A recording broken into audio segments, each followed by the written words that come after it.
Now available in paperback and e-readers, The Temptation of John Haynes. Given to temptation, pick up this action-packed African-American paranormal romance. Get The Temptation of John Haynes in paperback and e-readers today. I got a comment from a viewer who talked about how the wealthy elite have all the money they need and are coming up with this plan to end humanity.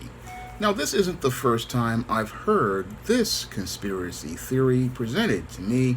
and I've heard it in the past regarding what they call the World Economic Forum and their whole grand plan to go out here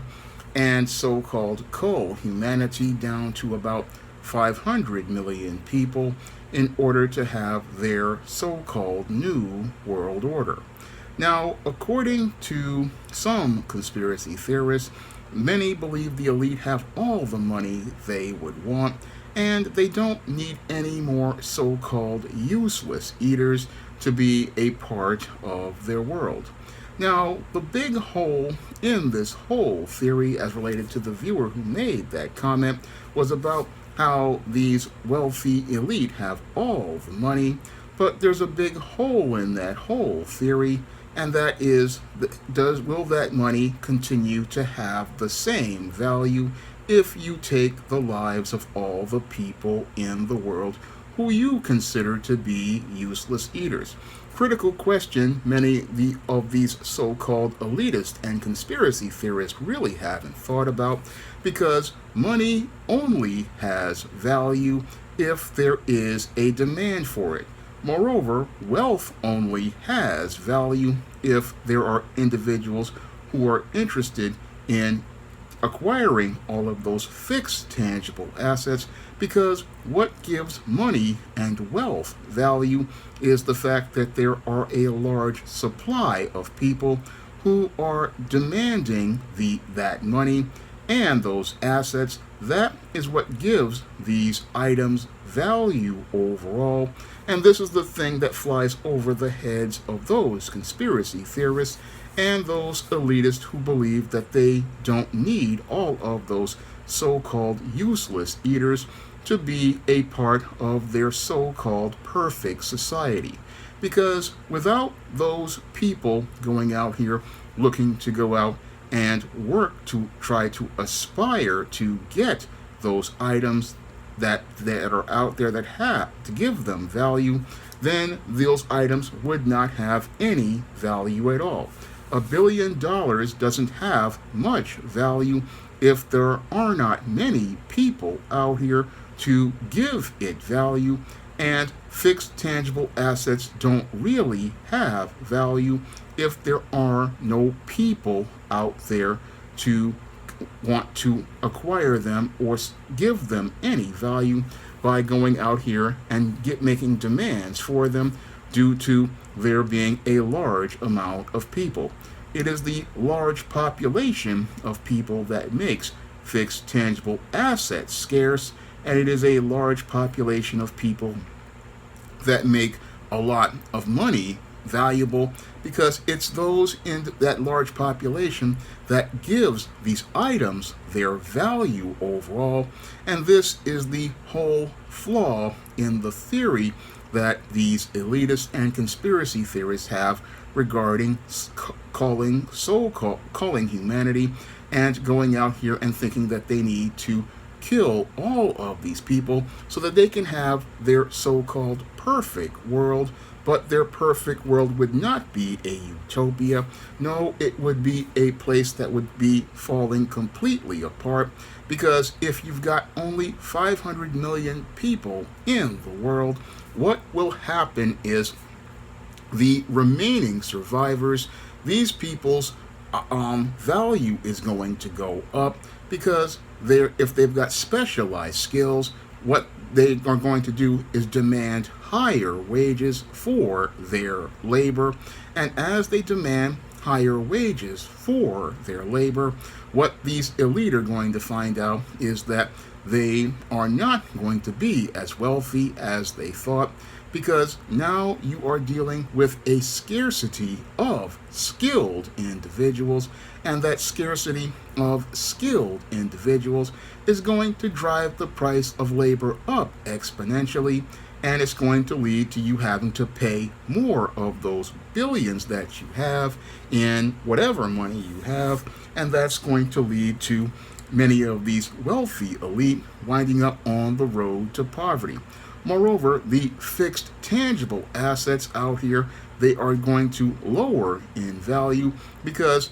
the skills of those 500 million people are going to go up exponentially in proportion to the value of these so-called wealthy assets. So many of these elite, they have this grand plan, but it was never really thought out critically, and it was never really thought out critically because you think that you can go out here and try to play God, but many of these men can't even figure out what God is or even try to, but they will have the audacity to think they can go out here and create an order that will be superior to God's order. Now, the hubris of these men is mind-boggling, but it is nothing new. The same type of men lived in ages like ancient Egypt and ancient Rome and ancient Babylon, and all of those empires fell because many of these extremely arrogant elite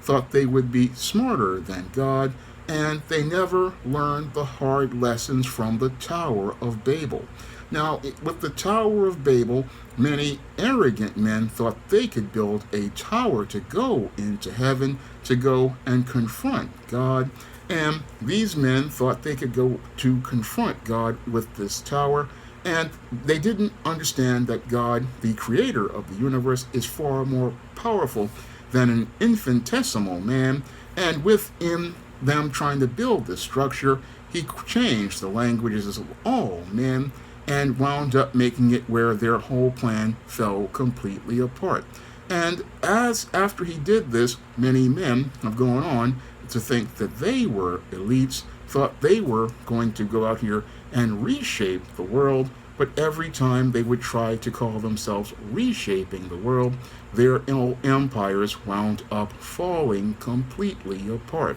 And many people who buy into these conspiracy theories, they want us to be afraid of these so-called elites, and they buy into these narratives hoping to make you scared, but there is nothing to be scared of because the Messiah has overcome this world, and he overcame this world by paying all of the sin debts of humanity when he made his sacrifice on the cross. And when we go out here and surrender our lives to him, he puts his spirit within us, and we have nothing to fear from individuals like these elites, and we never had anything to fear from these elites because the Most High and his Son, the Messiah, will easily be able to dash these individuals like a potter's vessel because their empires are built on the sinking sands of the dust of the earth, and because their empires are built on sinking sand, they are destined to fail. And they're destined to fail because these empires, again, are made by men and made with the vanity of men. So there is nothing to fear from these individuals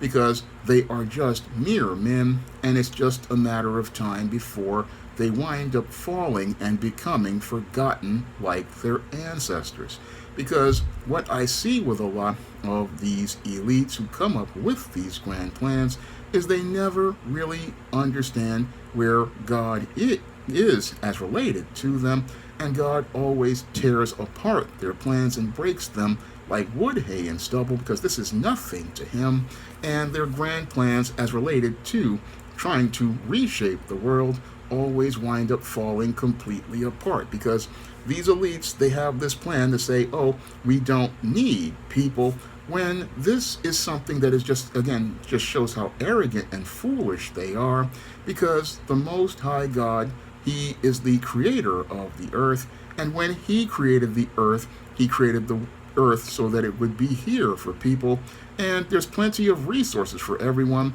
because when he told men to go out here and be fruitful and multiply, he would be the provider for all of those resources. So he does not need a collective of fools to go out here and try to tell him how to run this earth. Because in Psalms 24, verse 1, he says, the earth is the Lord's and the fullness thereof. And if it's his, then he doesn't need anybody to go out here and call themselves trying to change the climate, because he controls the climate, 1. 2, he controls the resources on the earth, and he knows what he's doing with this earth. And these elites just need to stay in their own lane, because they're sitting there talking about foolish things like there are too many cows on the earth farting, and that's leading to there being climate change, or leading to all of this carbon emission. Well, God created cows eons ago, and he created cows, and they've been farting for thousands of years, and it hasn't had an impact on the environment. But you have a foolish man with his so-called science going out here saying, oh, the cow is farting, so we need to cull the cows, we need to cull the humans because they are useless eaters. Well, this type of thinking is extremely arrogant, and I have to ask the question, who made these men to think that they could go out here and say that people are useless eaters, when God made all of these people to be on the earth, and he made these people to have a purpose on his earth? Who are these little pathetic men in this fiefdom to say that they've made enough money, and because they've made enough money and they don't want to share any of the resources that they have acquired, who are these men to say that people don't have a right to their lives because they are useless eaters? I mean, that is extremely arrogant talk, and it's extremely arrogant talk because if it wasn't for those useless eaters going out here and spending their money, many of these individuals would not be as wealthy as they are. And if it wasn't for those useless eaters that they call them, that they say need to be culled and have their lives taken, these men would not be able to live the high life that they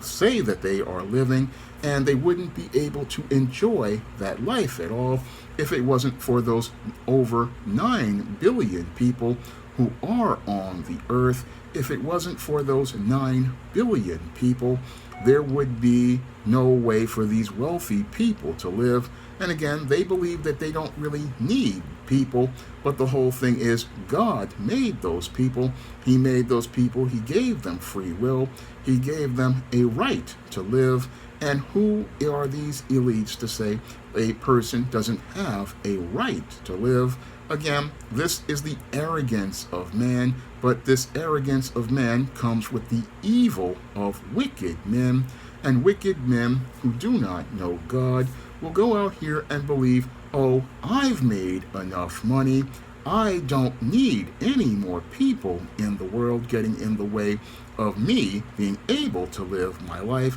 so these people need to die. And again, this is the type of evil frame of thinking that only a sick, depraved person would have, to sit there and say, oh, I've made enough money, and because I've made enough money, nobody else needs to live because they are destroying my ability to enjoy life. Well, the reason why you're not enjoying life is because you're a miserable person. And again, a miserable person will sit there and want to blame others for their misery and believe that they have to end people's lives because they want to only find happiness by seeing other people suffer. But the whole thing is, there is a God who looks high and looks low at these men and looks at these men in their fiefdoms and can look at these men and the evil that they plan and will dash these men like potter's vessels because his son has already overcome overcome the world, and he's gotten the victory on men like this, and he's seen men like this come and go from age to age, and that's why no man should fear these kinds of men and their ridiculous conspiracy theories about we want to destroy all the people in the world. Well, that's not something that a man is going to be allowed to do, because in God's order, if he wants people on this earth, they are going to be here. And again, none of these people are useless eaters to him. They have a purpose in his world, and they cannot be replaced by robots. They cannot be replaced by automation. Every man and woman who is put on this earth is here for a purpose. Every man and woman is put on this earth to do a work for the Lord, and every man and woman has a right to live, and that's something many of the wealthy don't understand, because they're detached from reality. And because they're detached from reality, what they want to do is go out here and say, I've got my money. Well, there was a man that Jesus talked about, and that man sat there and was just as arrogant to say, I've built up my houses and store on my barns, and I have so much, and because I have so much, I got to tear my barns down to build more. Well, that man was one that the Messiah called a fool, and he called him a fool because this man was so arrogant that all he thought about was what he had on earth, and never thought once about his soul, which was required of him. And when his soul was required of him, what happened to that man is he lost his life. And when his soul was required of him, he was sent straight to hell, because he was only thinking about what he could get in this world, not thinking about how, one, he was treating his fellow man. That's why the Lord gave 2 commandments: to love the Lord with all your heart, soul, and strength, and to love your neighbor as yourself. And in those 2, it fulfilled the law, because you wouldn't want to do wrong to anyone, because you would want to be treated the same way you would want your neighbor to be treated. So this is the reason why many of these rich men, it'll be harder for them to get into the kingdom, because all they're thinking about is their money. All they're thinking about is their riches, but their riches have no value, because they come from the dust of the earth that the Most High created, and they don't have any value as related to the Most High, because this stuff will be, again, when these men die, the only thing that they're leaving this world with is their soul, and they will be held accountable for all of their evil, because many of these men, again, they are so obsessed with their riches and their power. They're like that, again, that man who had the storehouses and the barns. All they're thinking about is this world, never thinking once about their souls and being held accountable for all the evil that they're doing. Because yes, you have this money today, but you will have to die one day, and when you die, it will all basically go back to the dust, and you will have to go back to the Most High and the Messiah to be accountable for this life. And that's where these men will have participated in the unforgivable sin, and the great irony will come to those who follow this, Klaus Schwab, who said you will own nothing and be happy. Well, guess what? When you die and leave this earth, many of these wealthy men will own nothing but their souls, and they will wind up in eternal misery, because they did not go out here and surrender to the Lord and do his work. No, they wanted to go out here and rule over men, and they wanted to go out here and be tyrants over men and create their own twisted empires. And what will happen to these men is they will own their own souls, and they will be required of them. And when their souls are required of them, they will finally meet the judgment when they're sent straight to hell. Now, if you want to see me make more videos like this, you can send a donation to my Patreon, my PayPal, or my Cash App by clicking the links in the description box. And if you want to pick up some of my books on the SJS Direct Imprint, you can find those books on Amazon.com in paperback and Kindle format. You can also find them at other online booksellers like Smashware's The iBookstore and Google Play. That's all I have to say for this video. You can comment, rate, and subscribe. Now available in paperback and e-readers, John Haynes, Godbreaker. The man who rules the world takes on the Asgardian god of thunder in this action-packed, all-new John Haynes series adventure. Get your copy of John Haynes, Godbreaker in paperback and e-readers at online booksellers everywhere.